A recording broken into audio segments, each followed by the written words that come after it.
Hello, welcome.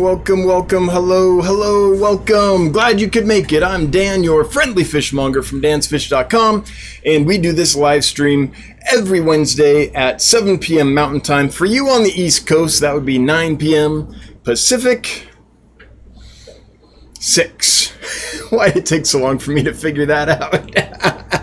And everywhere else, we're at 8 o'clock in the United States. So welcome, glad you could all make it.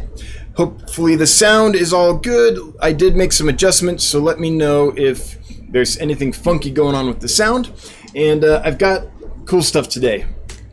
Really cool stuff. Before I get to the cool stuff, though, I have to get to a bad thing, which is my Celestial Pearl Danio tank. I found ick in it a couple days ago.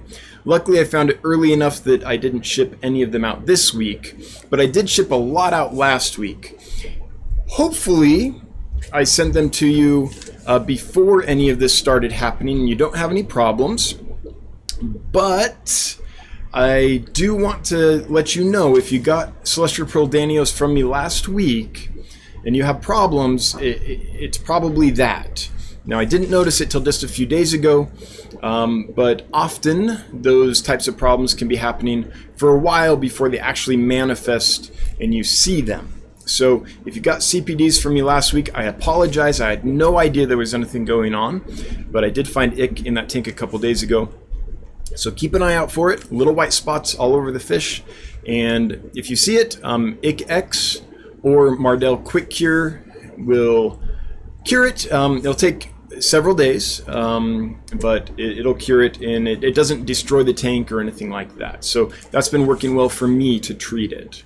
So hopefully nothing happens. Again, hopefully they got sent to you before any of this developed, but just in case, I did want to put it out there because a lot of people got them from me, and if you have a problem, it's on me this time. So I apologize for that. I had no idea. If I would have known, I would never have sent them, but you can't always know, I guess, what's going on with the fish just by looking at it. So I hate to have to report that, but that did happen, and you should know and be prepared just in case. Now, another thing that I screwed up on this week is I accidentally earlier today posted the thumbnail for next week's live stream, which is I'm giving away some stir-by cories, 6 Corydoras stare-by. And I accidentally clicked that thumbnail instead of the one for this week. So if you're here for the Corydoras stare-by, I apologize. That was a mistake. That's next week. And unfortunately, that's the one that got all spread around all the social media and stuff earlier this morning before I realized it. And I went and changed it.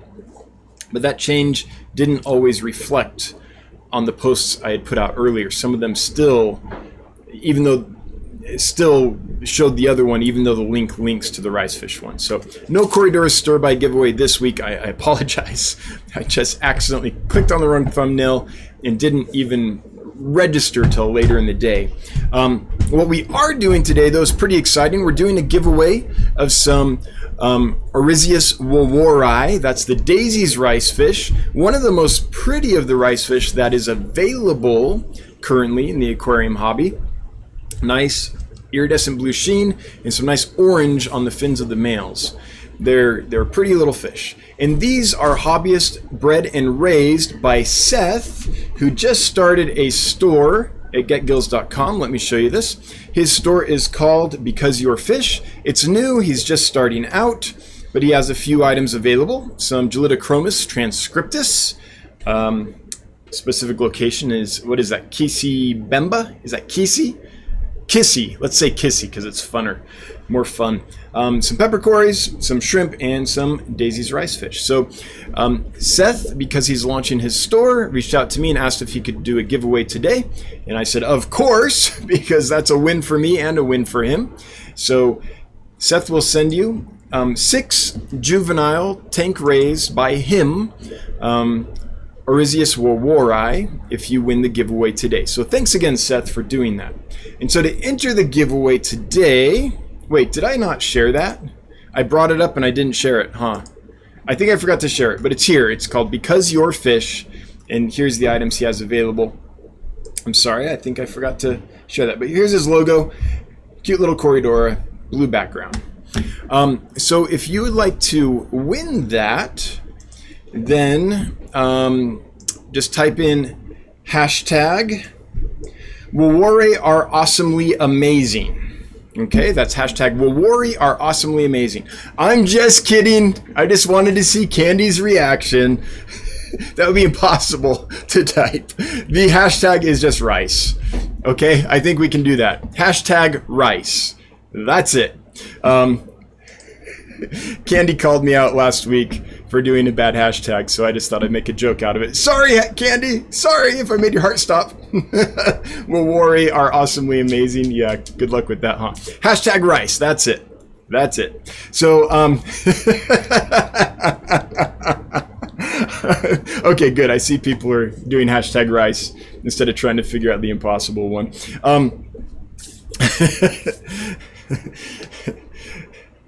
I've been thinking that all week, sorry. So that's the giveaway. Thanks again to Seth from Because Your Fish store on getgills.com for providing today's giveaway. Shipment report. So I'm happy to report. Let me just check email real quick and see if anything else came in. But so far, we're 100%. Nothing else came in to tell me differently. So as far as I know, everything this week arrived alive and in good shape. I haven't heard any differently. So that's awesome. That's what we want.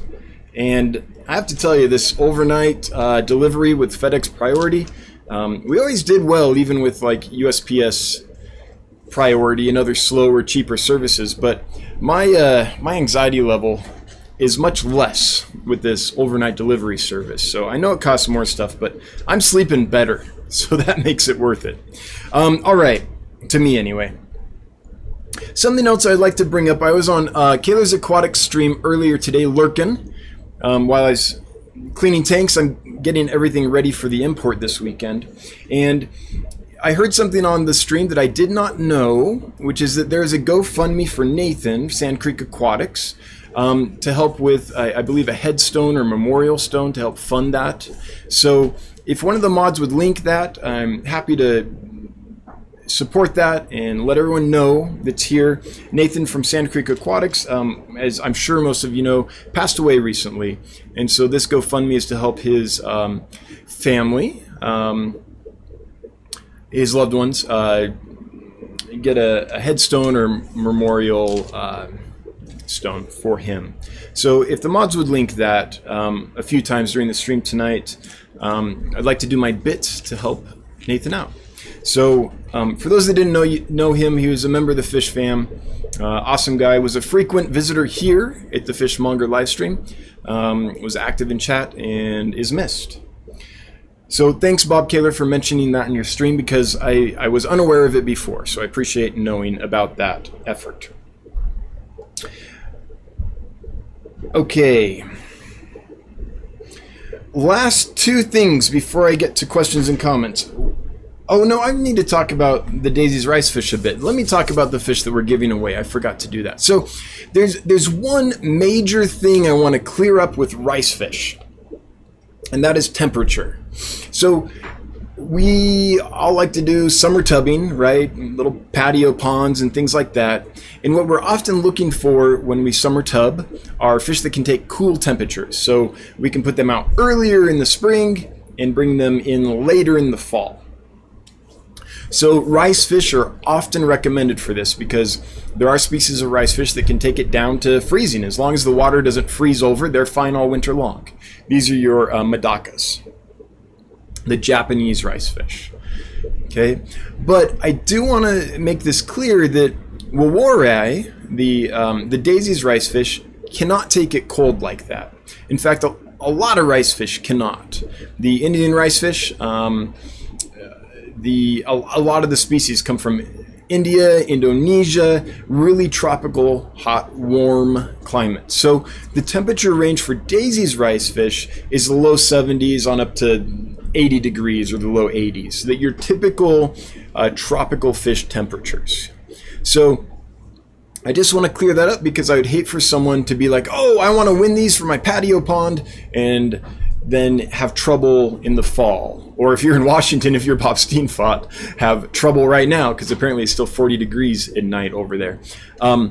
So these are a fish that likes tropical temperatures. They come from Sulawesi, which is a nice warm tropical island. In fact, part of this import that is happening this weekend, and I'll tell you about in a minute, are two species of rice fish that I've never seen in the hobby before, and they each come from lakes that are typically in the low 80s. So there are a lot of rice fish that need it warm. So there's a distinction between the Japanese rice fish, the Medaka, which can totally go cold, and most of the other species. So I just want to throw that out there. The other thing is just how amazing these are. They're extremely hardy. I found babies today. I'm not trying to breed them. I have a small group that I got. Is Pam here? Punchy Paints, if you're here, how long ago did I sell you the rice fish? I had them for a while before that. I think it's been at least 2.5 years, maybe 3 years since I've had these adults. So they lived for a while and they're still breeding. I found more babies today. And I'm not doing a thing. I'm not trying to breed them. Babies just appear. There's babies in the plants or eggs in the plants. And like when I move algae covered plants from that tank to the scud tank, so the scuds can eat off all the algae and clean up the plants for me, I often find babies in the scud tank. So really simple to breed. They breed like killifish, more or less. They're a mop spawner, really durable, fairly large eggs. And the difference is the female lays them all at once. And we all know they carry them around like a grape cluster on their vent and then scrape them off on the plants. That's kind of like their claim to fame, right? Their neat breeding behavior. But anyway, the eggs are super hardy. They're fairly large, tough shelled. You can handle them if your hands are clean. You're probably not going to smash them or anything. The babies are large enough at hatching to eat baby brine shrimp. And when I do try to breed these, I can literally get a batch of 500 and raise them up. They grow fairly quickly. Feed them baby brine shrimp, lots of water changes, and they're super hardy. They're not a fish where you get a lot of deaths in the fry. So if you're a beginner and you want to start trying an egg-laying species, let's say you've done guppies and platies and that normal stuff, and you're ready for the next level, it's probably mop spawners, killifish and ricefish and things like that, because they lay large eggs and the fry are easy to raise because they eat baby brine shrimp right away. And this particular species, again, the fry are really hardy. If you keep the water clean, you can raise up a lot of them and they grow fairly quickly. So I really like these guys. They're peaceful. They top out at a little over an inch, even the full grown ones. 1.25 inches, some would be huge for them. But they are kind of a deeper bodied fish, so they don't feel tiny, but they're a good little nano fish, super peaceful. I don't think they bother anything. And again, of the rice fish species currently available in the hobby, this one is one of the prettiest. So just a quick overview. Diet, they'll eat anything. They're an omnivore. And they are one of those fish that if you're not feeding them, they'll find something to eat. They'll find algae and detritus and things. And I know this because when I withhold food from them to ship them and then I put them in the bag, they're massive poopers. And I'm like, what did you eat? I wasn't feeding you. Well, they just find different stuff. They'll eat almost anything. Now, I'm not saying that because I'm not saying you shouldn't feed them, but I'm just saying they're an easy fish to feed. They'll eat anything, a true omnivore. And I think that's about it for them. One of the best of the rice fish we have available. All right, so with that, I can move to the next thing, which is the import update. So as those of you that follow me know, I've been working on an import from Indonesia for many, many months. It all got derailed due to COVID, but they're coming this weekend. As far as we can tell, they've been booked on the flight. Everything's in order. All the parties that need to be involved are agreed, and it should happen this weekend. The only thing that would make it not happen is if the flight's canceled for some reason, a mechanical failure on the airplane or horrible weather or something like that. But it should happen. So I will be driving to Denver this weekend. My plan is to take off Friday, hopefully get there in the early to mid-afternoon, but it could be late in the evening. Basically, I'm not going to leave until I have confirmation that they got on the airplane and took off, because I don't want to drive all the way to Denver to find out, oh, never mind, it's been delayed for a week, or never mind, it couldn't ship for some reason, right? So it depends on when I get the notification from the exporter that they've actually been accepted by the airport. But at that moment, I will take off. I don't know if that will be early in the morning, late in the morning, afternoon, nighttime, but my hope is that I know fairly early in the morning and I can leave, get to Denver in 6 to 8 hours, depending on how fast I take it and if I stop along the way, and see some folks down there. So I'm excited to see Priscilla. I want to tour her store and, if possible, maybe see her new shrimp setup. Hopefully I can see Mikey Trevor from Mile High Plecos as well. And if anyone here listening is in the Denver area, let me know if you have a fish room or a friend with a fish room or know of a cool store we could go visit. I would love to meet up with you and go do that. So let me know, dan@dansfish.com, if you're in the Denver area and are free this weekend. So anytime from Friday afternoon through evening and pretty much all day Saturday. So the shipment is either going to arrive on the last flight Saturday night or the first flight Sunday morning. So I'm not quite sure, but most of Saturday will be free. I wanted to see Greg Sage again. Unfortunately, schedules won't work out. Greg's unavailable, but hopefully Priscilla and Mikey and anyone else, just let me know. If you're in the Denver area, hopefully we can make something happen. I want to make a good trip out of it. Or if you know of any really cool stores, even if you can't meet up or whatever, let me know. I'd like to go see them. There was a wholesaler in Denver. I don't know if there still is, but if there is, I'd love to go see those guys, if that's possible. So looking for stuff to do, basically. All right, so that's the latest. Oh, I did have one scare. Yesterday, I think it was yesterday, I got an email from the exporter that says, hey, the money hasn't landed in my account. And I was like, what are you talking about? I wired the payment like 2 weeks ago, maybe 3. It's been a long time. And so I was like, what? This is bad. So what happens when you pay these guys is you tell your bank to wire funds to their bank, but there's like 4 entities that have to shake hands and make it happen. The bank doesn't actually do it. The bank says okay and does some paperwork that's sent to an entity in the United States, an agency that a company that specializes in this. They send the information to a company in the country you're sending the money to, which does the same thing, which then communicates to your exporter's bank. So there's these 4 entities that all have to shake hands. In this case, it just took them a while. So normally what happens is when you place the wire transfer, you get documentation from your bank saying, here's the transfer, here's when it was sent, here's where it was sent from, and where it is sent to. And you send that to the exporter, and then the exporter's like, okay, and then they'll ship the fish. This exporter, because this is a new supplier, this is my first time with them, are waiting until the money actually hits the bank, which I totally understand, no problem. But it usually doesn't take this long. It's been literally weeks. And so I got the email from him yesterday, and I was like, oh man, it's not going to happen, is it? It's just not going to happen because I don't have direct control over that. Once I've sent it to the bank, then it's these other companies and the agencies, let's call them, that have to work stuff out. And I don't even have their contact number, right? I can't get a hold of them. But luckily, he emailed me like literally a few minutes later and was like, oh, never mind. It's there now. So it's all good. But that was a scare, man. Let me tell you. I've been working overtime. Well, I always work overtime. Been working hard to get everything cleaned up and in order so that they all have nice tanks to land in and everything goes well. So if I did all that work and then it's like, never mind, it's going to be another month. So anyway, the good news is it looks like it's really going to happen. So that's it. That's what I have for you today. It's exciting times here. I don't have anything new that came in because I've been holding all the tank space possible for this import that's coming this weekend. And so I don't have a whole lot to report on that front. Oh, one cool thing is today I pulled a whole bunch of steel blue Apisto fry that I've been growing out.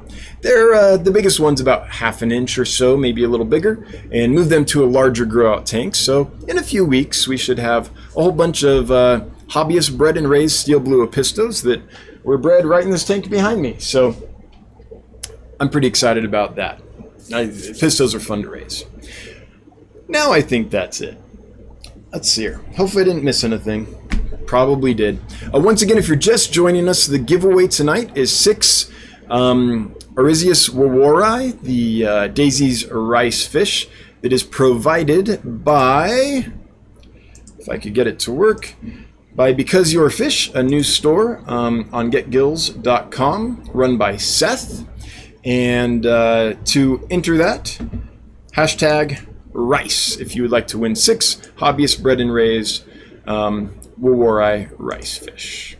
All right, so on to your questions and comments. I did remember to switch to live chat before this stream started, so that's 2 weeks in a row. I deserve a pay raise. Or maybe I just won't get fired. Let's settle with that. So let's get to your questions and comments. So I'm going to scroll up and see what the first one I can see is. Before I do that, Jay Oliver's Guppies and Aquatics sent me a super chat of $1. Thanks, Jay Olivers. I appreciate it, and didn't even leave a comment. Was just throwing money at me and not requiring anything. That's awesome. Thank you so much. New Mexico Aquatics throwing down $4.99. Thank you so much. Always appreciated, never required, but it does make the wife super happy. All right. The first. See, I know. Oh, wait, it shows top chat for you guys? No way. Let me show you what I'm looking at. There it is. See, I'm in live chat. I'm really in live chat. This is what I'm looking at. I don't know why it makes it seem like it's in top chat there, but this is what I see. Anyway, the first one I can see, if you'd make your questions and comments at Dan's Fish so it gets bright and orange like this, then I can see it and I'm more likely to get to it, is I Am Sugar Hill. So let me get back to this. I Am Sugar Hill says, Scuds and Daphnia culture tank, any thoughts? I love Scuds, and I actually yesterday added a couple thousand Daphnia to my 75-gallon Scud tank. It's full of green water. I think they're going to do really well. That being said, I don't see them anymore, so hopefully they're still in there. Hopefully they're doing well, but I'll be able to report more on that soon. But I think it'll work great because the Scuds are benthic feeders, and the Daphnia are like pelagic feeders. So the Scuds are going to go on the surfaces and scrape all the algae and stuff off any surface, all the biofilm, all that stuff. The Daphnia will feed in the water column itself, and I don't think they'll compete for food, and I think it'll be a match made in heaven. So if they lived, again, I put them in. I checked them later yesterday, and I saw some Daphnia. I checked this morning, I couldn't see any. But it's a green water tank, and it's like, you can see maybe an inch into the tank. So hopefully they're in there and doing well. I'll let you know in a few weeks how it goes. I'll have a better idea at that time. So hopefully they do great. My thoughts are that it's going to be amazing, but we'll see. We'll see. KP, thank you for the super chat. I leveled up, 1 up with the Hippo Chomp. Thank you, KP, for the $2 super chat. I appreciate it very, very much. Thanks for the support, folks. What's this? Melifex Farm?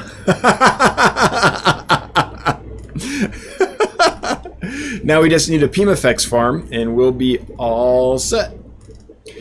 Okay, scrolling down, looking for questions and comments. Wow, there aren't so many so far. This might be a quick stream tonight. There's one. Skipper's Aquariums, when you ask Dan a question, make sure you type at Dan's Fish. Yes, that would be super helpful. Mega Mindy Lou, hey! Good to hear from you. Is there a max temp you won't ship fish to? It's been over 100 here, and I'm afraid to order fish. Nope. I've never found it necessary to hold fish for temperature, except for on very rare occasions. But no, it's not a problem to send them hot. I've got good insulation. I have cold packs, and I have quick delivery, so you should be good. So far, where did I ship? Hang on, let me just 1 second.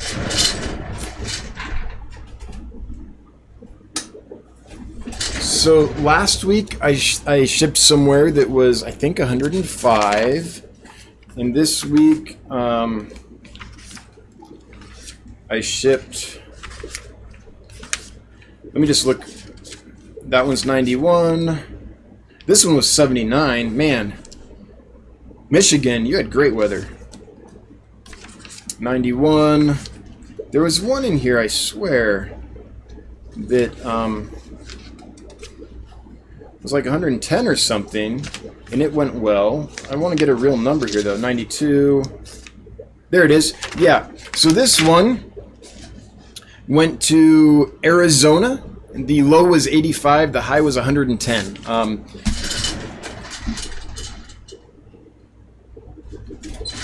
And that was Corridors Adolphi and some platies, and everyone made it in great shape. So as long as you have the right packaging to, like, nice insulation and cold packs and quick delivery, should be good. So the only other thing I would say is that it can be helpful to have them held at your local facility. So if you have a local FedEx facility, and by the way, the shipment last week, there were a few that went to hot places last week, and the shipment this week were not held.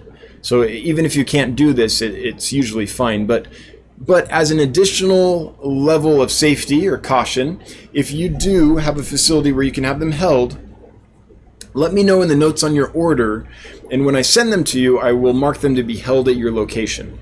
What that means is that they won't go on a truck for delivery out in the heat, and you can go at 9 or 10 a.m. whenever your local FedEx office opens and pick them up in the morning. And so they'll be in a, temperature controlled, somewhat at least, warehouse, and you'll get them in the morning for sure, so they don't potentially sit on a hot truck all day. Most of the deliveries, because I ship overnight priority, are supposed to get to you by 10 a.m. There's some locations where it's noon, and then there are some locations that are so far off the beaten path that it's by 8 p.m. So as a level of insurance, if you want to have them held, just make sure your local facility does that, and then in the notes, let me know to hold them, and I'll do that. But again, it's not strictly necessary. It's just another layer of precaution. Bathy Phila, hey, good to hear from you, Bathy Phila. I feel like it's been a minute. What ricefish species are you bringing in on the latest import? Let me show you. Any chance that you'll get some Aplochilus blockii in the foreseeable future? Also, is Nigeria still locked down? I'll show you the ricefish species in just a second. Let me start pulling those up, because I'm going to have to get into a drive and bring all that up. So just one moment. Yep, it's not here. So, okay. Nope, that's not the one. Sorry, folks, just give me half a second so I can find this. Document. Here it is. This should be it. Yeah, this will do it. And it's a long list, so just let me find them here.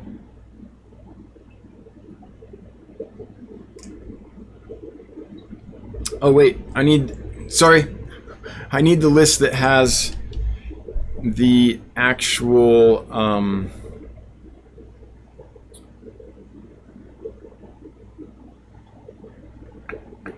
the scientific names on it.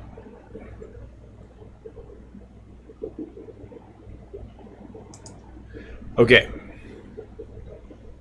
Sorry about that, but this should be worth it because these are awesome.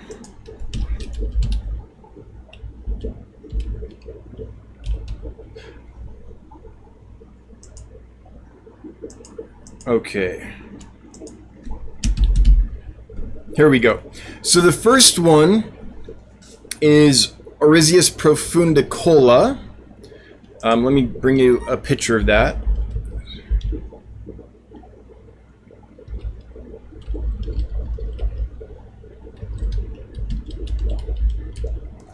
And the other one is Oryzius montanensis.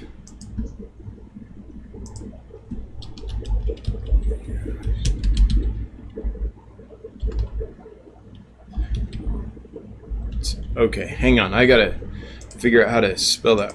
Matanensis. Google's not finding it. There it is. Okay, so let me show you these. Here they are. This is Oryzius profundicola. Really cool rice fish that I've never seen in the hobby before.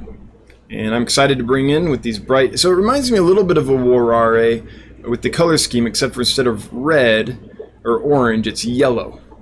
Yeah. And then the other one is this one. This is the Matanensis. Kind of got these dark bars on it. So I've never seen either of these in person before. I just saw that they were available, and I knew I'd never seen them and that I wanted to. So I don't actually have a good sense. There's not a ton of information available on these guys. I know, well, I researched, I don't remember, but I know the lakes they come from. I know the parameters of the lake water and all that. So I've got tanks set up for them. I think they'll do just fine. I've been in communication with the exporter. And by the way, this is an exporter that actually often goes out and collects. It's not someone that just amalgamates. There's some of that going on too, I'm sure, but they know the environments, they go out, they collect them, they know the locations, all that stuff. So it's a pretty cool find. But anyway, been in contact with him about parameters, what to keep them at, what he finds them at in the wild, things like that.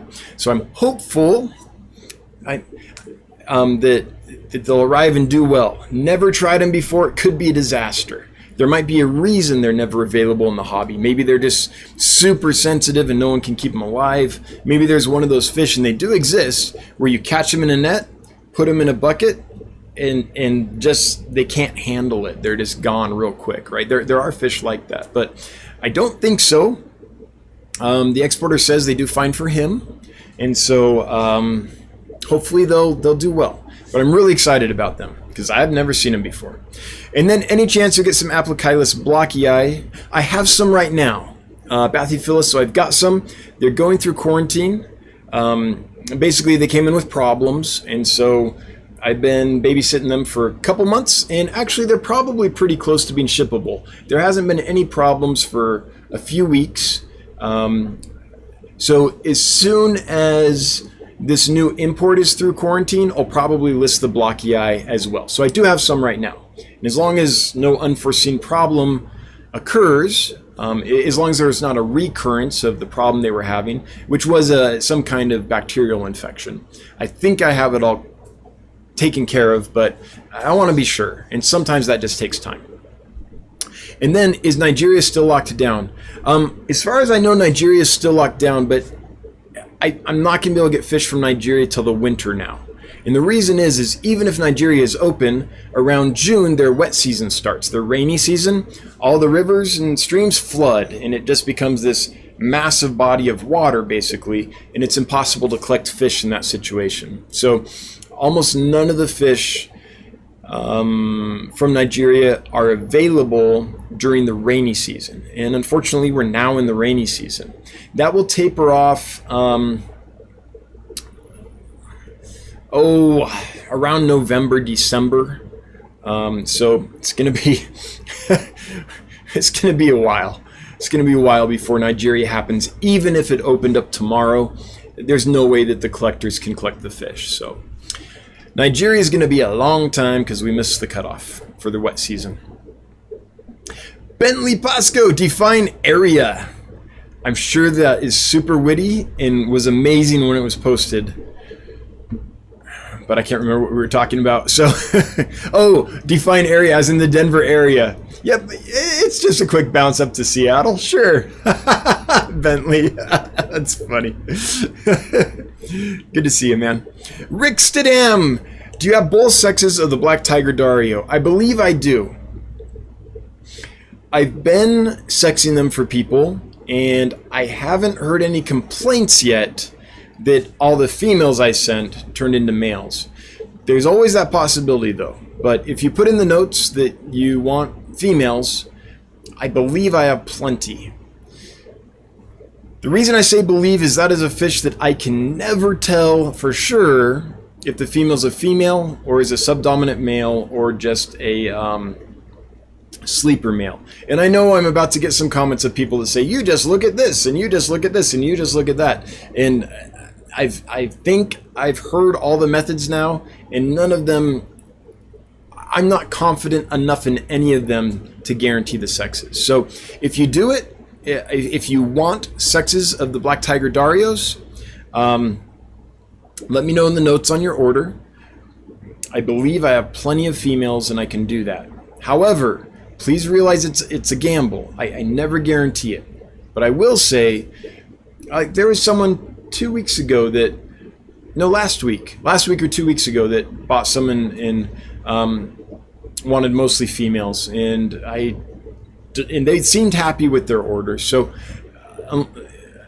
I think I'm doing well on the sexing, but I'm not comfortable guaranteeing it. Let's put it that way. I think I'm doing okay, but I'm not comfortable guaranteeing it. So if you do order, know I'll do my best, but know it's a gamble, and I don't want to get in a situation where a customer's upset because they wanted females. I did my best. They didn't get females. Like in 3 months, they all turned into males, and now they're mad at me. We don't want that situation. So don't order if that would happen. I don't want bad blood between me and my customers. But if you're willing to take a gamble, I will do my best.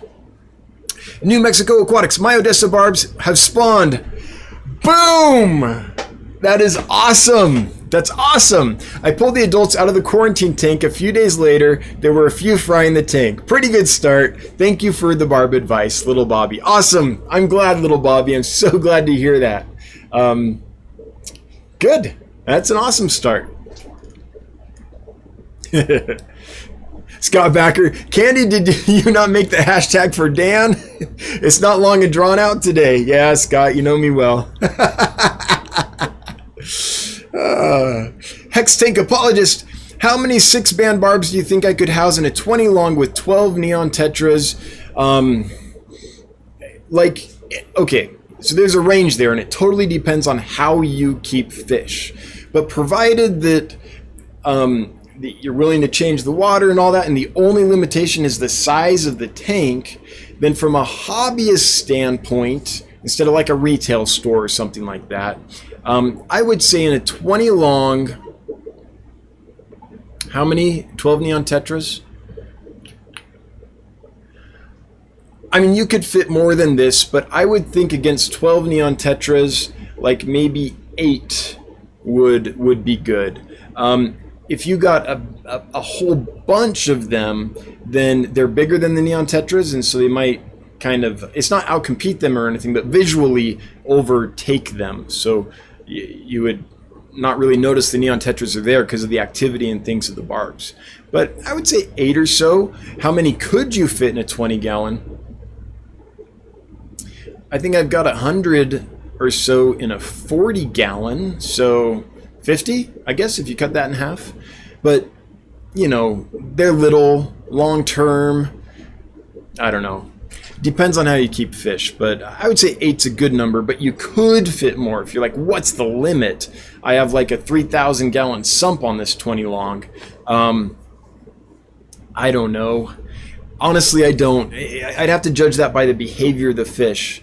Like if I put 20 in there and they were all swimming normally and happily, then I'd be like, it's 20.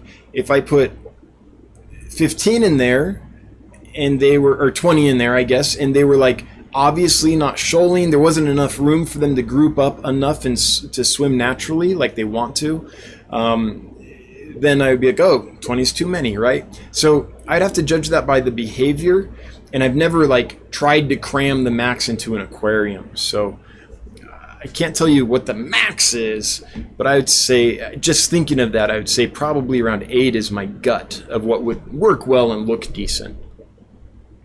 So there have been studies on this, by the way. One thing I learned from the Aquarium Vet Conference, oh, I meant to plug that.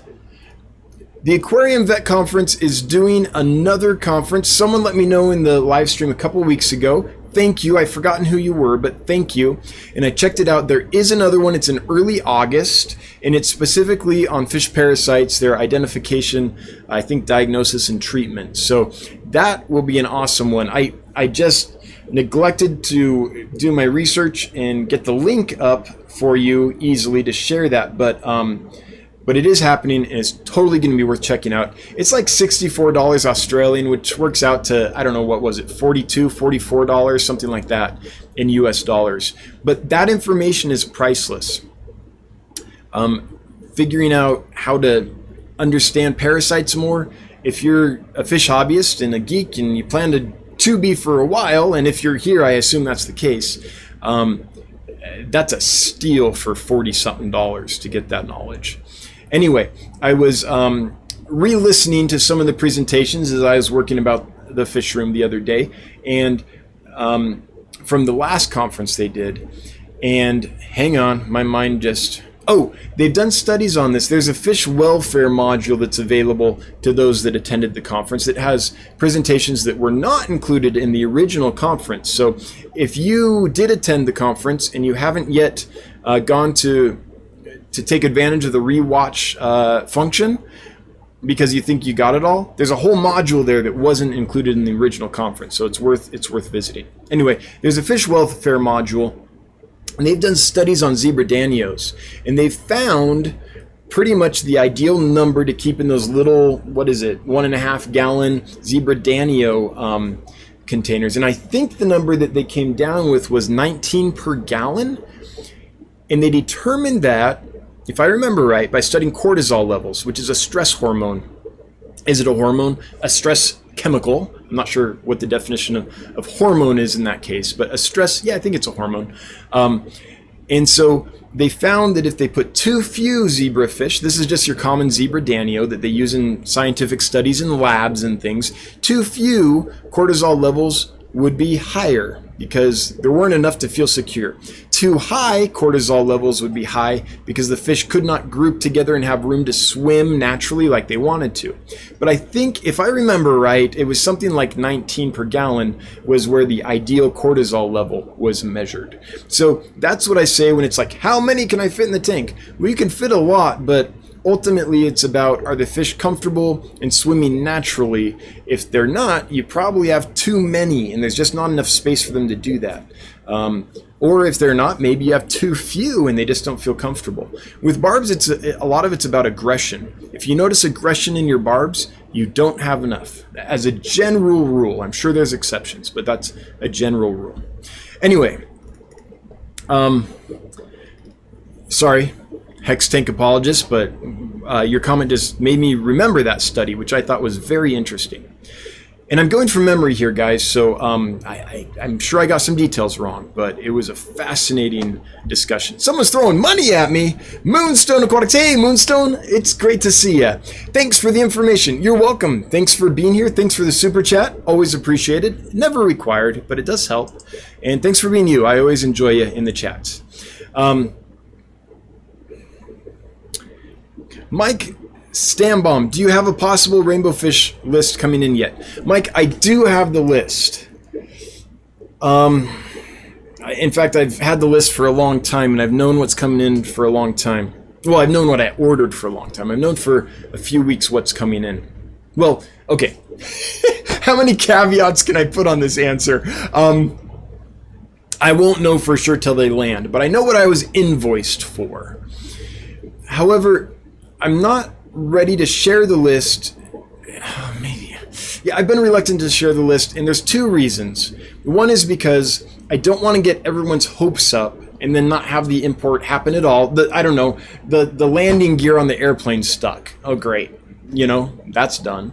Or hey, I was expecting this, but oh, they didn't send me the rainbows or half of them. Instead, they sent me, I don't know, tiger barbs or you know, pearl danios. I don't know. I've had many imports where a lot of the fish I expected did not arrive and they just threw in substitutes. So I don't want to post the list and have that happen. And the other thing, and this is so cowardly, but and I don't usually operate like this, but this import's so special to me that the other thing is I don't want to like say, here's what came in and everything, and then what if it's a disaster?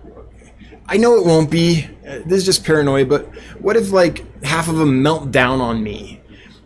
And then I have to like report, hey, you know those amazing rainbows? Well, they all died. You know, so I'm not ready to share the list. There's a select few, friends that I have shared the list with, but it's very few. And those are the two reasons. And I know the last one is stupid, and it won't happen. It can't happen, but I have that fear in the back of my head, to tell you the truth. Just having to do that. And again, I normally never operate that way, but this one's so important to me, I guess, that I feel weird about it. So, Mike, I'm not ready to share the list. Okay, I'll do this. I'll share like 5 of them. That'll be fair, right? I'll just a few of them. Okay. So, okay, it's a long list. There's like over 1,000 species on it. So let me get down to the rainbows. A couple thousand species. Wait, there we go. Oh, I should get to the invoice.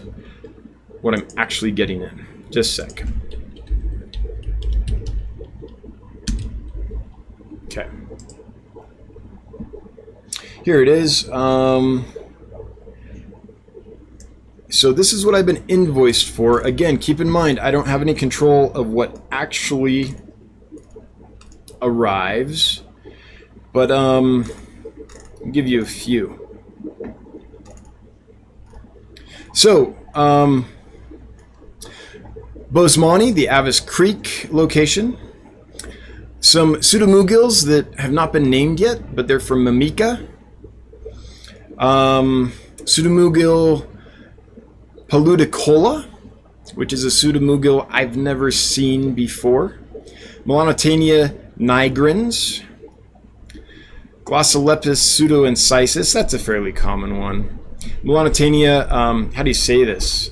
Soholensis from Soul Creek. And one more,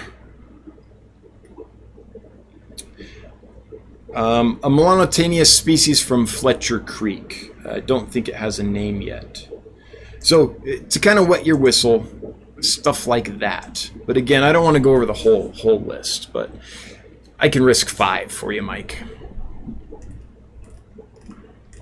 I know those are dumb reasons, but they're my reasons. Okay, hang on. Chat froze on me, so I've got to pop it out again. Sorry, guys. It does this every now and then, and I have no control over that part of it. As far as I know from everything I've tried, that is totally on YouTube's end when the chat just gets to the bottom and does not load anymore, which is what happened. So I have to go back, I close out chat, reopen it, get back into live chat, and see how far up I can get now. Unfortunately, this might mean that that I can't see stuff that was listed earlier, in which case, please repost your question or comment, because I literally can't get up there to see it. So Chewy Ltd is the first one I can see. I would not stress out if I was a zebra danio in the wild. I saw some footage of them schooling with some dwarf snakehead fry in their natural environment. Woo! That's risky. It's kind of cool though. New Mexico Aquatics. If I turn that same 5-gallon quarantine tank into an Odessa spawning tank, marbles on the bottom, floating plants, what sex ratio should I put in and how long? Thank you. Let's see, for barbs, I would go with 2 males to 1 female, generally. So heavy on the males. There's a competition aspect, and those males kind of fire up, and that gets them more fired up to spawn. And so you generally have more luck if you have, say, 2 males to 1 female. Good ratio to shoot for. If you don't, you can do pairs. I mean, there's no hard and fast rule for that. In nature, there's probably more females than males because the males are super colorful and get picked off. by predators and things. But 2 to 1 in the aquarium is the general rule of thumb, I would say. Lumpy Dog Dan cannot confirm or deny anything about shipments of fishy things that have not happened yet. He's a big chicken. Yes, yes indeed. Lumpy Dog is my press secretary, and he knows me well.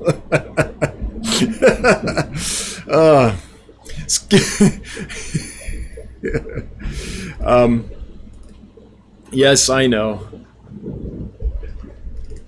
I know. I know it's dumb, but I just don't know how to face you guys if I'm like, here's the awesome rainbows that are going to come, and then they don't come, or they all melt down or something. B-Start, removing unwanted small fish, any tricks in a 100-gallon pond? Yes, fish traps. Where's my fish trap?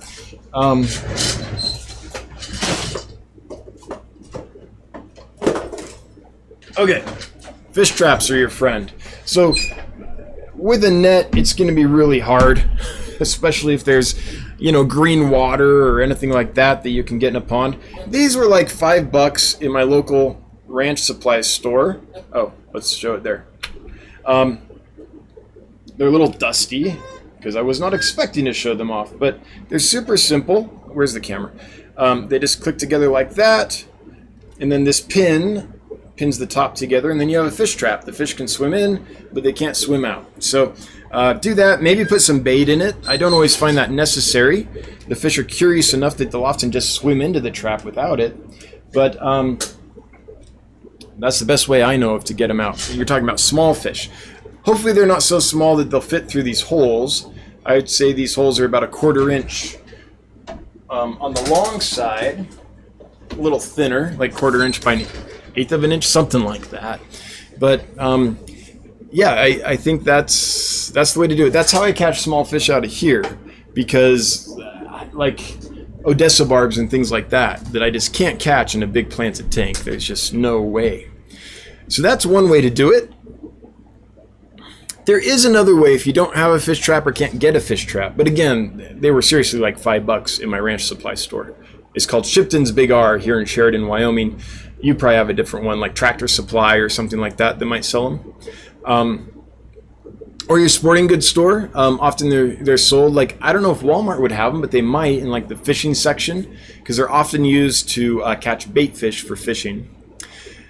But something else you can try is get as big a net as you can, put it down in the water, put food on it until the fish learn to go there for food, and then one day feed them and just lift up the net. You won't get them all, but you'll get more that way than you will by trying to get fish in green water. So that's B-Start, that's my best trick, and the fish trap is what works super well. Fish Tank Barn, the Indian rice fish that I got from you spawned the other day. I know, I saw that. Was it in a video or on a Facebook post or something? I thought I commented. I might have been lazy and just left a like, depending on how much time I had that day. But that's awesome. I'm so glad that they spawned for you. So I had some interesting development with those and with Celebi's rainbows, which is I had a group of each, and I had them in a tank out in the annex. So it's a 40-gallon breeder. There's just a box filter and a sponge filter in there, and some sand on the bottom, but that's it. There's no spawning mops or anything. Sold off most of the rice fish, and so I moved them to another tank that had a few fish in it to kind of, clear some tank space. I put the Corridor's Rabouti in that tank. And the other day I was feeding the Rabouti, and I noticed all these little fry swimming around. So there's a whole bunch, well, I think not a whole bunch, there's like 8. Now about 1/4 inch Indian rice fish fry swimming around in their old tank. And there's no mops in there or anything. They must have just laid eggs in the spawning mop. Or I'm sorry, there's no mops, but they used one in the sponge filter. And the same with the Celebi's rainbows. I have Brocus splendens, or is it Splendensis? I think it's Splendens, the emerald cory. It's not a cory, but that's what it's called. In there that I put in after I had the Celebi's rainbows in there, and now I think there's 8 little 1/4 inch fry at this point swimming around in there. Again, they must have just laid them in the spawning. I said it again, in the sponge filter or something, because there was no spawning mop. But that's how easy it is to breed some of these fish. I didn't feed them any fry food. I didn't do a darn thing. All I did was like feed the cories, like sinking carnivore pellets, sinking algae pellets, stuff like that. No baby brine shrimp, no crushed up flake food, nothing. And they're thriving. They're doing great. So that's one nice thing about some of these mop spawners that lay large eggs. Their babies are often well enough developed that you don't have to do a whole lot to raise a few. If you want to raise a large batch, then yeah, you have to target feed them and stuff. But yep, so I'm glad it happened for you too. I hope you get a ton. They're really neat in a big school. Their eyes glow like a lamp-eye killifish, like a Norman's lamp eye or something like that. In fact, they used to be classified as killifish. It wasn't until a few decades ago that they separated ricefish from killifish. Or maybe it's longer than a few decades. But at one point, they were killifish. Chewy Ltd. The zebra danios are friends with snakeheads. Actually, dwarf snakeheads are mollusk feeders. Oh, I didn't know that. I just imagined, I heard snakehead and imagined big mouths, sharp teeth, and zebra danio hanging with them. So they're molluscivores, huh? That's interesting to know. Dave's Aquarium Thoughts. Throwing down $2. Hongsloy or McMasteri breed in tap 7.5 pH water. I have not personally bred Hongsloy, so I can't speak to that, but I've bred McMasteri, and I would say you can breed McMasteri these days if it's not a fresh wild import, but one of the strains that's been bred on farms or bred by hobbyists and stuff for many generations. McMasteri should breed for you just fine. Now, there's always exceptions, but in general, those long-time captive strains, they're no longer relying so much on soft acidic water. Hongsloy I haven't tried, but I bet it's the same story. Folks, if you've bred McMasteri and Hongsloy in, 7.5 pH or something higher than neutral or acid, right? Would you chime in and let Dave know? But Dave, I think you're going to be fine probably with both of them. In McMasteri, I haven't had much trouble with. Did I reach? I did it. I reached the bottom of the chat. That's amazing. That is amazing. Hang on. Let me see if I missed some super chats. I did. There's one down there, I think, that I missed, and I can't. It won't let me see it. Who is that? So I can see moonstones. Oh, I got it. It was Dave's Aquarium Thoughts. Okay, good. Good. Awesome. So, I am Sugar Hill. I didn't realize I could keep Scuds and Daphne together. That's great. One tank instead of two to grow out fish food. Yeah, I mean, I think it's going to be fine. Now, I'll let you know in a couple months, or a couple weeks, a few weeks, but if they lived, like at this point, again, I'm not seeing any Daphnia, so hopefully they didn't just crash. And it could happen. They're a crustacean, and if the shock of putting them into my water was too much, it could wipe them out within a few hours. So hopefully in a few weeks, I can tell you what actually happened. But I think it's going to be fine. Just one more fish with Josh. Just got my first batch of koi angelfish fry. So excited. Woo! Awesome! Awesome. Josh, that's great news. I'm glad. I know you've been wanting that to happen. So glad that did. HC Aqua, I'm trying to breed McMasteri around 7.5, and it hasn't happened yet. Had them for a couple months already. Okay, so Jesse's not having luck with the McMasteri, but, you know, pistos can take a while. It's kind of one of those things that it can take forever before they start, and then once they start, usually they're good to go. Nurse Beckus, throwing down $2.99 with a thumbs up from a pair. How is it? I'm just curious. What meeting was it? I mean, he's cute. I love him to death. Don't get me wrong. And I appreciate the super chat. But I'm just curious, what meeting was it where the YouTube execs were sitting around with the development team going, we need a cute sticker for super chats. And they all got together and decided pears were the thing. You know, we need to do fruit. Okay. Odd. And of all the fruit, we need to do pears. Okay.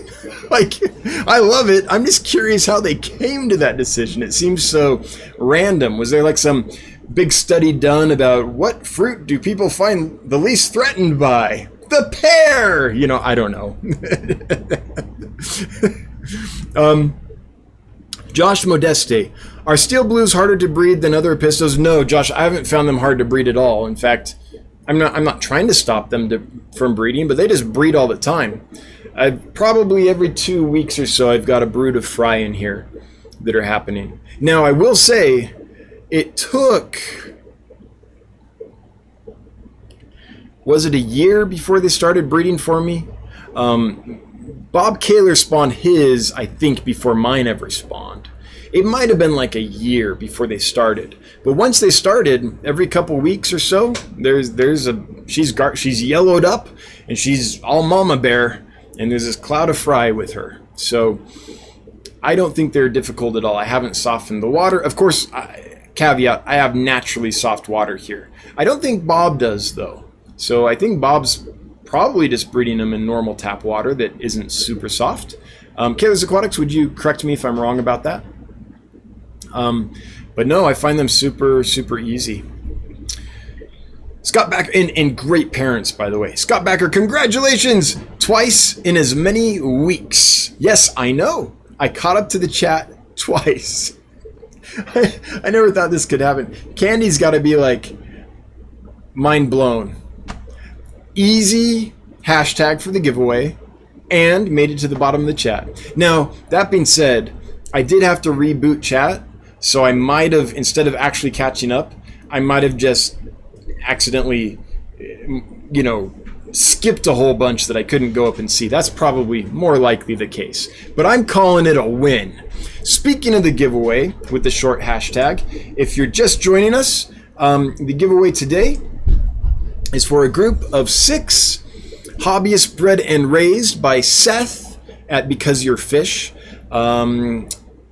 Orisius warori, that's the Daisy's Ricefish. Probably the most colorful, one of the most colorful of the naturally occurring common species we have available in the hobby with regularity. The Medaka can be very colorful, but I'm talking like natural color instead of, you know, bred strains. Wow. Pugs Tank's throwing down $4 and buying me a cup of coffee, I think is what that is. Awesome. I actually don't do coffee because if you ever meet me in person, my energy level's already too high, I guess. So if I drink coffee, then I'm like a Chihuahua on Jolt. Like Chihuahua's already high strung. Give it some jolt, right? It's like, yeah. So, but hot chocolate, I love hot chocolate. But yeah, coffee just wires me too much. But thank you for buying me a coffee, or I'll make it a hot chocolate. Nothing against it, but man, you don't want me with more energy, trust me. But anyway, Pugs Tanks, thanks again. That was a commentary on me, not on your generous super chat with the awesome sticker, which I appreciate. Charlie Barton, do you think I could keep a pair of the Ricefish in a 4-gallon with shrimp? I do. I actually do. Now, there's the caveat that I always give about shrimp, which is when shrimp molt, they are soft and tasty. So if the tank doesn't have hiding places and all that, then almost any fish will destroy almost any little like Caridina or Neocaridina type shrimp in the molt. So provided there's enough plants, or like LR Bretts does, little rock piles or hiding places for the shrimp, so during the molt they can go hide away until their new shell hardens, then I'm sure they'll be okay. But I always like to give that caveat because I've literally seen freshly molted shrimp torn to bits by 1/4-inch fry. They weren't Ricefish fry, but tiny little fry. Just one got a taste, got excited, all the others cued in on that, and it was just like bink, and then suddenly boom, like 200 fry just going at this poor thing. And as soon as I saw it, I like saw the little fish pick at it, and I didn't even think anything about it. Then I saw him like get excited and go again, and I was like, oh no. Turned around, grabbed a net to try to get the shrimp out of the tank before it got hurt, turned back to the tank, mob, done. These were Florida flagfish. Hex Tank Apologist. Still one of the funniest names ever.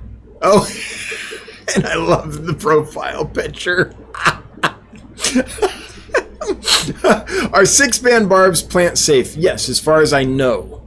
Yeah, I'm going to go with yes. I saw Mike Mongi from What About Barbs. He runs a Facebook group called What About Barbs. One of the few like true dedicated barb hobbyists that I know of. Has a whole bunch of barbs in his fish room and a whole bunch of plants. And I remember seeing a lot of plants in his banded barb tanks. And I don't remember if he had 6-banded or 5-banded, but the behavior's kind of the same. Lance Takata, hey! How do you like my balcony tubs posted on your Facebook as instructed? Oh, I loved them. Did I not comment? I did see them on Facebook. Yeah, I love them. For those that haven't seen it, Lance got some Ricefish, and he did a video of them where he shows off his Ricefish patio, or his like... I don't know if every tub has Ricefish in it. It doesn't. But he's got all these little patio pots full of fish and tubs and stuff. And so it's really cool. It's a really cool patio setup. So if you need inspiration for summer tubbing or patio pots or ponds or whatever you call it, check it out. It's on the Get Gills Facebook group. So yes. And Lance, if I did not comment or respond in some way, I'm sorry. I did see it. And I thought I had responded. By the way, while talking about the Facebook group, I'd like to thank Michael Wentworth, who mods that thing. Thank you so much. And Disco Fish for her help with it. And I would also like to take an opportunity to thank my mods here on the live stream. Thank you all. I haven't done that yet. So thanks to those that mod the live stream every week. I appreciate you guys so much. It still blows my mind that every week there's people willing to come in mod and make this a success. It's such a appreciated service. Okay, Dave's Aquarium Thoughts. My scuds in Daphnia. See, I bet all these are coming because chat actually cut off, so I don't think I can count this as a win. I don't think I got to the bottom of the chat. I think it just like deleted it.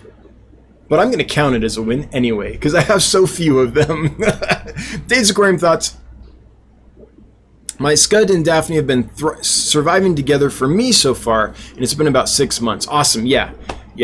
I'm sure it's going to work. In fact, I've done it before, if memory serves. It was a long time ago. I'm getting to the point where I can't always trust my memories. I'm like, yeah, I did that, and then I think about it, and I'm like, I think I did that. Did I really do that? But I think I did it before, but it was a long time ago. I don't know if my memory is remembering the details correctly, so I think it works for me great, but I'm doing it again. Glad to hear that it's working for you. Gives me more hope, but I don't see why it wouldn't. Montana AIDS. What to do about possible possible microbacterium pygmy gourami. We've had them for 8 to 10 months. One recently developed a pinch bottom fin, then got a bubble. That bubble burst. Okay. The good news is, okay, I'm no veterinarian and I have absolutely no qualifications to talk about this, and I shouldn't be talking about it. But what you just described does not look like microbacterium necessarily to me, a bubble that bursts. Gouramis are quite susceptible to microbacterium. Pygmy gouramis may be less, in my experience. Again, totally unqualified, right? But we don't have a lot of qualified people to talk to, so you're stuck with me and a few other hobbyists who are willing to talk about it, even though we're unqualified.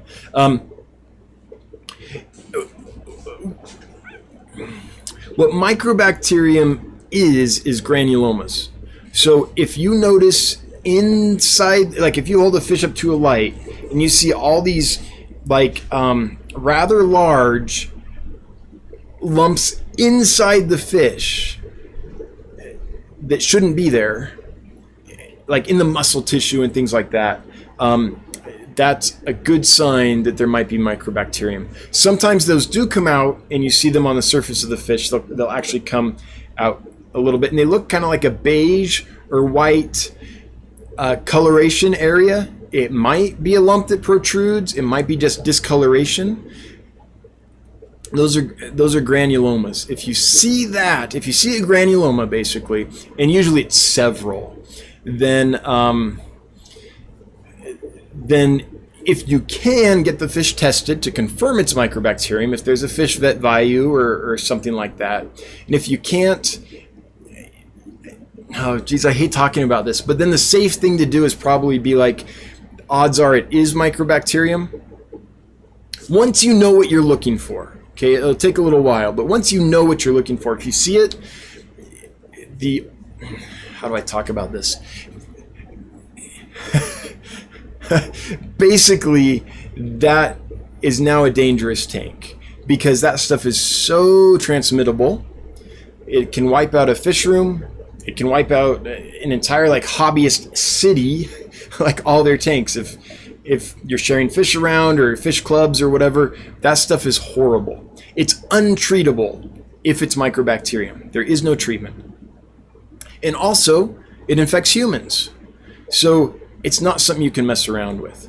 You might be able to say, okay, it has that. I'm just going to isolate that tank completely and do some kind of procedure where there's no way that that can spread, some kind of protocol. And I'm going to wear gloves up to my elbows every time I work in that tank and never get the water on me or anything like that. Because if you have a little cut or something like that, it can, your immune system's compromised.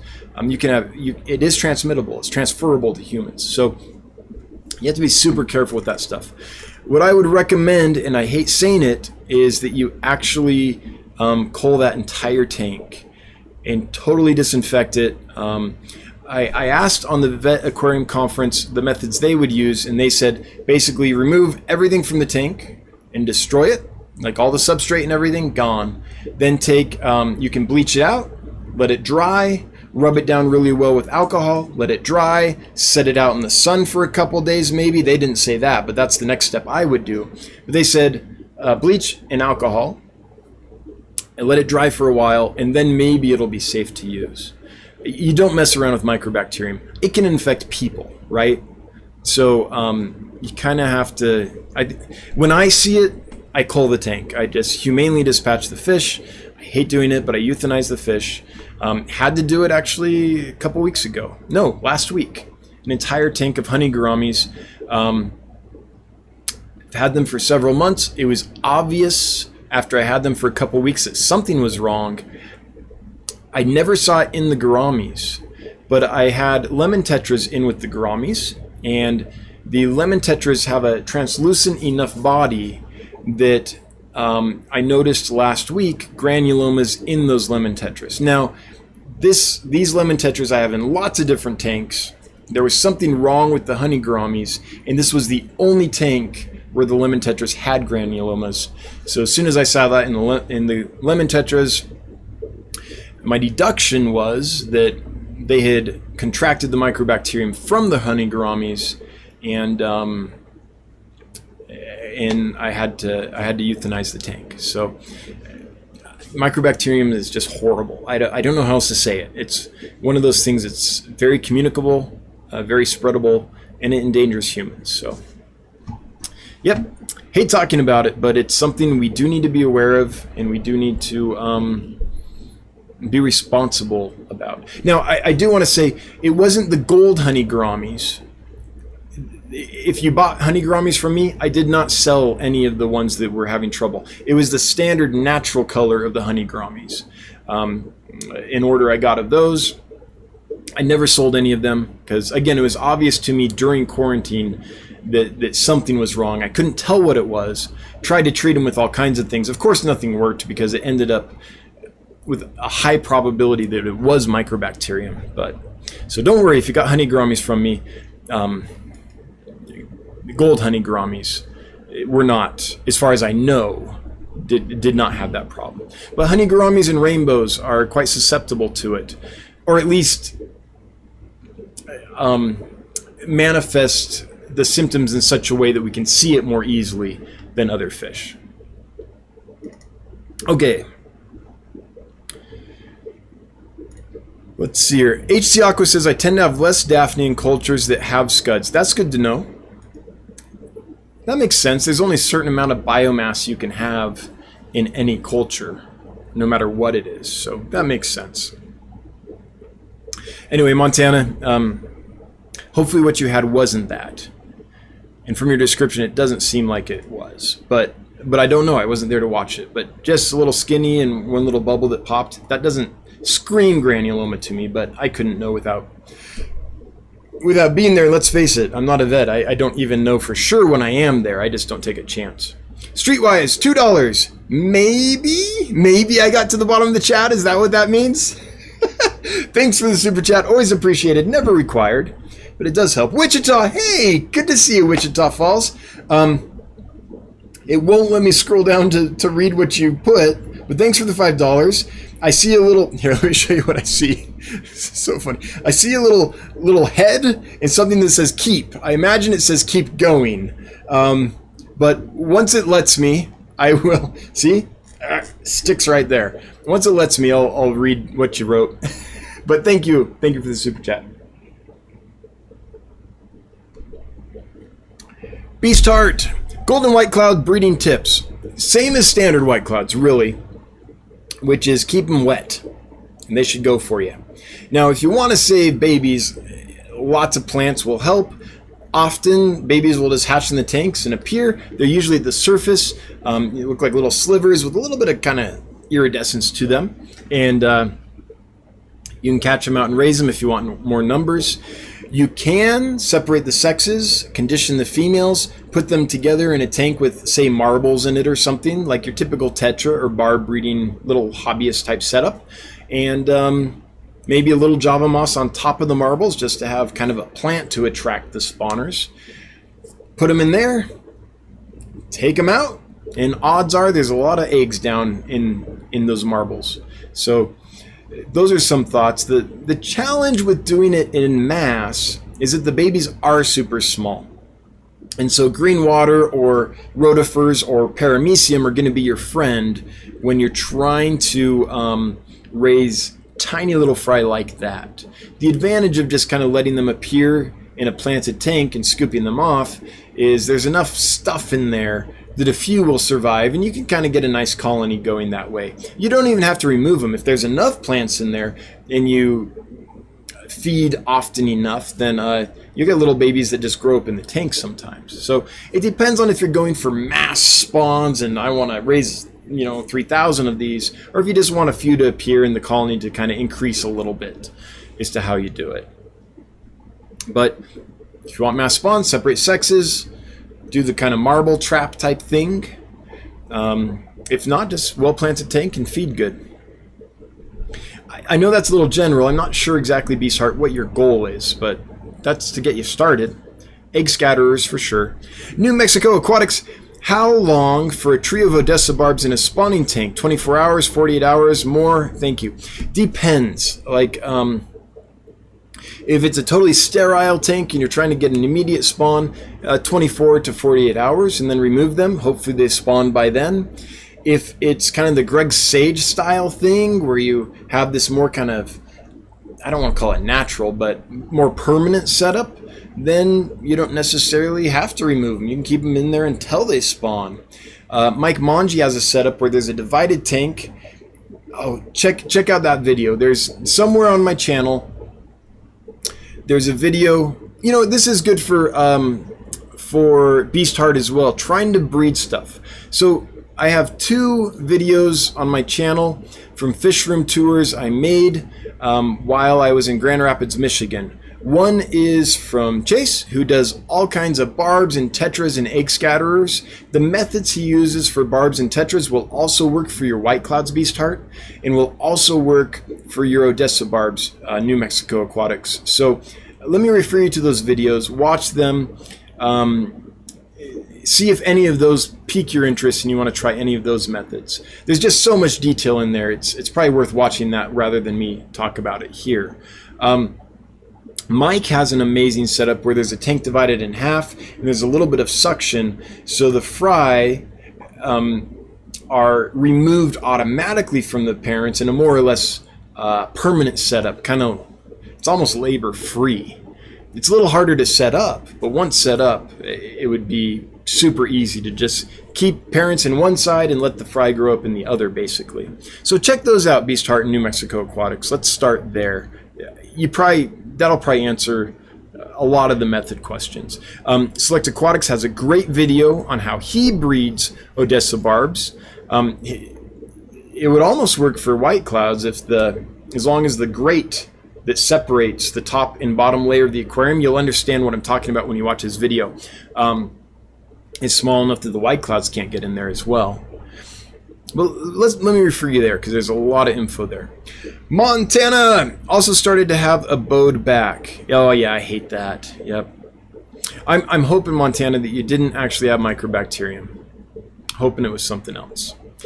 Scene Fod Aquatics, good to see you, Bob. Streetwise, I have never kept guppies, but I have watched guppies on the tube for 1.5 years. If I finally want to make space for live bearers, what is the most agile live bearer? Most agile...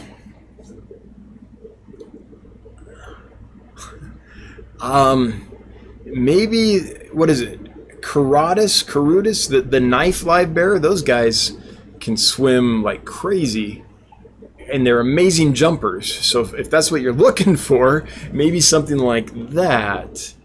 I mean, agile means like quick, like they can turn on a dime and they can jump really accurately and things like that in my mind. So if that's what you're looking for, I would start there, perhaps. Yeah, that's what pops into my head. Pugs, thanks again for the coffee / hot chocolate. Because goodness knows I don't need any more energy. Wichita Falls, there it is. Keep it up. All right, I see the sticker. Priscilla, $2. Not even close to the bottom. Oh, man. 8 more minutes. And I thought I was doing so good. Sickless23, $3 with a thumbs up. Thank you so much. And Priscilla, looking forward to seeing you this weekend. I hope it works out. I hope the plane takes off. Jeez. Big Yak 35, $2. Throwing down a hey you. Man, did I miss all these earlier, or did these all just come in? Kayla's Aquatics throwing down $19.99. I think a lemon head with love, but I can't see everything. I just see like its bald head, which, how apropos is that? But thanks, Bob, for the super chat. I appreciate it, and I'll know more when I get down so I can see it completely. Sharon Miller, are you going to get the orange lemay ricefish in again? I hope to. Everything's on hold, though, until this Indonesia order lands. So I can get more ricefish, but the orange lemay. But basically, I put all orders on hold till this order lands this weekend. Then I'll get that all settled and put away and stuff. And once I do, I'll see how much tank space I have left. So if the entire order comes in, I'm not going to have much tank space left. But if I get shorted on some stuff or whatever, then maybe I'll be able to do an order. But they are at the top of my list when I reorder to get more. So I do plan on doing it. I just have to ensure the space. Oh, I see it now. Thanks so much, Bob. Back at ya. Nurse Beckus throwing down the Pippi Longstocking cheerleader. Thank you so much, Nurse Beckus, with $9.99. That sticker always makes me chuckle. I don't know why. Yeah, I'd have to get psychoanalyzed, but I think it's hilarious. Harvey N., how many different kinds of rice fish are usually available to you nowadays? It's sporadic. I would say maybe 3 or so, like regularly. But sometimes there's a lot more, sometimes less. If this new supplier really works out and is everything I hope they are, and from the research and the discussions and things, I really think this is going to be a top-notch supplier, and I plan to do business with them in the future repeatedly. If they prove to be what I think they are, then I'll have several others as well, at least 4 or 5 more additional. Now, this is seasonal. It depends on where they're collecting and where they choose to go. You know, sometimes they get cool half-beaks. Sometimes they get cool rice fish. Sometimes, you know, they go for other stuff. But, yeah. And it's usually like Indian rice fish, Wawarai, and Madaka, but often just the wild strain Madaka. At least that's what they're sold as. Yeah, I'm so far from the bottom, aren't I? And I thought I was doing so well. Lumpy Dog, I wonder how many youngsters know what Jolt is. Yeah, it's Mountain Dew on steroids. Gary's Aquatics. Hey buddy, how's it been going lately? Been busy cutting down trees in extreme heat. Love the stream tonight. Man, yeah, that sounds like a job. I chainsawed some stuff up this last year. It's work. It's real work. Good to see you, man. Sickless23. Wait, so Florida flagfish will go ham on fry? I was about to get one for my algae issue. No, it was a shrimp that molted. So the shrimp was in there for weeks, no problem. Then the shrimp molted, big problem. And yeah, I think Florida flagfish will eat fry. In fact, almost any fish would. Okay. Chat jumped here. Let me get back to it. I have 4 minutes. Surely you meant microbacteria, not microbacteria. Are you talking about Rose Aquatics? What? Yeah, I mean, I meant microbacteria. I don't know what I said. Dang, I'm way behind. Oh, I could have been a contender. Okay, yeah, I caught up. Chat jumped. I mean, do my best to get through these.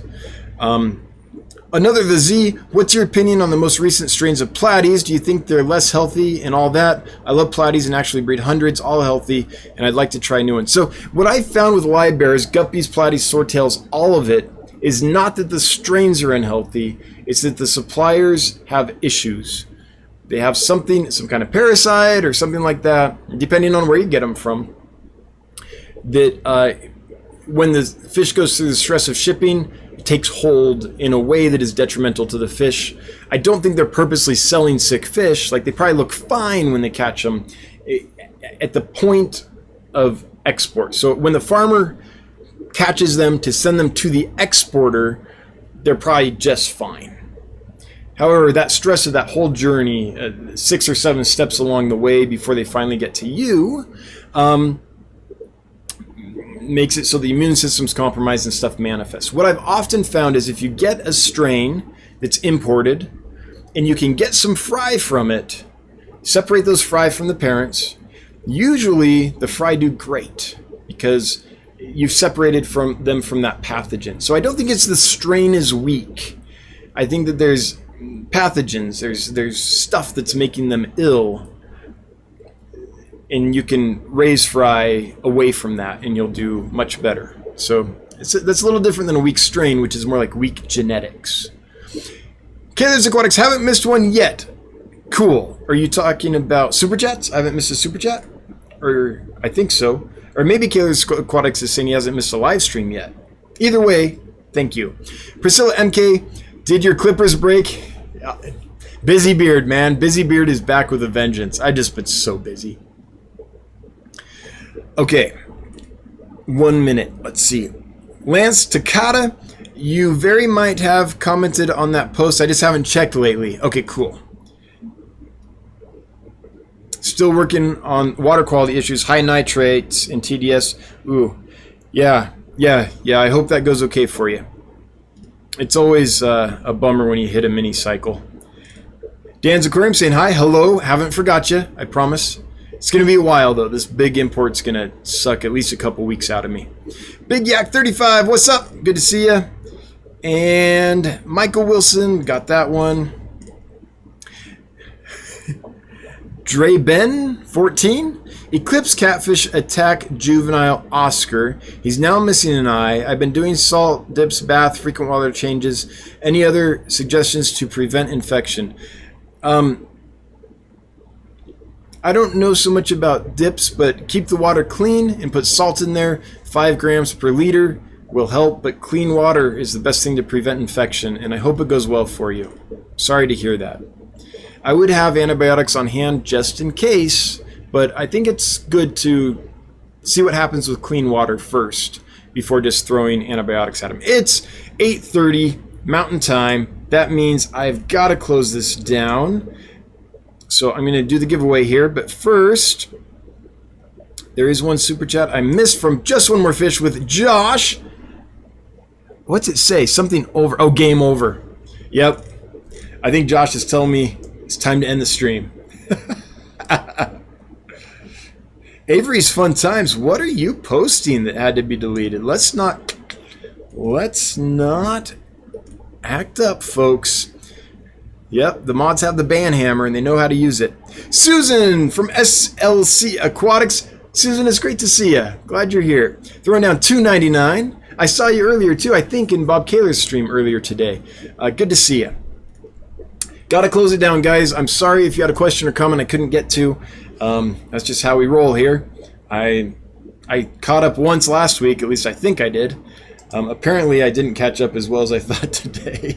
Let's do the giveaway. This is for 6 Wawore, the Daisy's Ricefish, from provided by Because You're Fish, which is a new store and Get Gills run by Seth. So thank you again, Seth, for providing the giveaway. My apologies to anyone who came here expecting Stare by Corey's. I accidentally posted the wrong thumbnail. That's next week's giveaway. And I didn't realize I posted the wrong one and just done it wrong.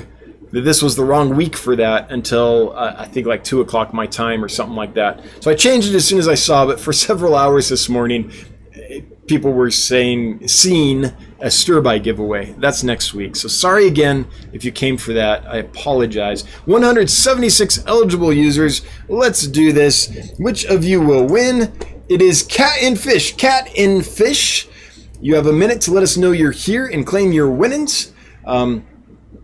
Congrats. Thanks for entering the giveaway. Thanks for being here. If you do win, please email me, Dan@DansFish. Thank you, Candy Overholes, for posting that. And by midnight tonight would be great. Noon tomorrow's the cutoff. And I will get you in touch with Seth from Because You're Fish so you two can figure out shipping details and all that stuff. And thanks again to everyone who does this. It feels like, okay, you know, it's a healthy community when people are like, yeah, I want to be involved. I want to do a giveaway. I want to, that's just an awesome sign of a healthy system. So thanks for doing that. Cat and Fish is here. Awesome, Cat and Fish. Congratulations again on winning. And these are hobbyists born and bred by Seth himself, so they should be great. They aren't going through all the import stuff, so should be an awesome pickup for you. All right, everybody, thanks to my mods. Again, appreciate you guys so much. Thanks to everyone that left a super chat. It's always appreciated. It's never required. I'll get to every question and comment I can, whether you super chat or not, but it makes a difference, so thank you. Everyone that left a question or comment, thanks for making this lively. All you lurkers, Lurker Nation, I'm with you almost every day. And everyone on the replay, thanks for being here. Hope you can join us live someday. We'll do this again next Wednesday at 7 p.m. Mountain Time. Punchy Paints is going next at roughly in about 26 minutes, at about 9 o'clock Mountain Time. Awesome stories, some uncouth humor, and just a delightful lady. I'll see you next week. Thank you, everybody. Until then, I hope you have a good one. I hope this order comes. Oh, I hope next week I have a report and I'm like, it's amazing. Here's what happened. It all worked out. But I'll let you know. If you're in the Denver area, I would like to visit you. I'm going to be in Denver Friday and Saturday this weekend. So email me, dan@dansfish.com. If you have a fish room I could tour, or you know of a cool store we can go visit together, I'd like to meet you. All right, until next time.